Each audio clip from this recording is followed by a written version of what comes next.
Бәріңізге қайырлы күн, көрермендер. Бүгін өте дәмді әрі өте жүп-жұмсақ болып шығатын картоп қосылған пирожки дайындаймыз.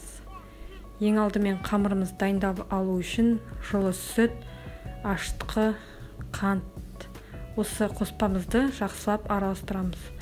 Содан соң тұз және де жұмыртқаны жарып салып, содан соң 4 ас қасық сұйық май құйып, жақсылап араластырып аламыз. Алдын ала ұнды електен өткізіп алдым.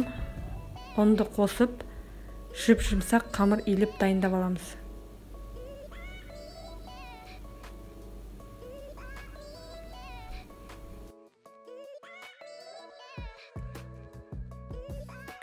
Қамырымызды илеп болған соң 40 минуттай бетін жауып тындырып қоямыз. Және де пирожкиме мен картоп қосам, салмасына қалауыңызға қарай капустамен, кез келген нәрсемен жасасаңыздар да болады. Менде 2 штук картоп алдын ала суға пісіріп алдым, және де дәміне қарай тұзын, бұрышын саламыз. Міне қамырымыз жақсылап көтеріліп, дайын болды. Бірнеше бөліктерге бөліп шығамыз.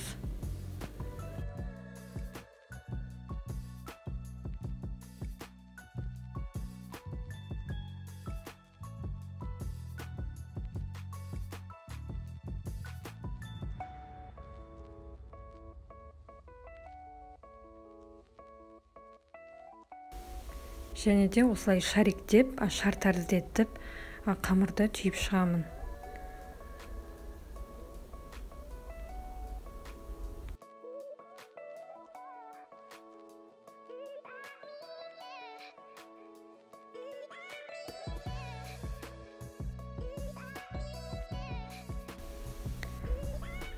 Келесі кезекте пирожкиге салмамызды салып дайындап аламыз.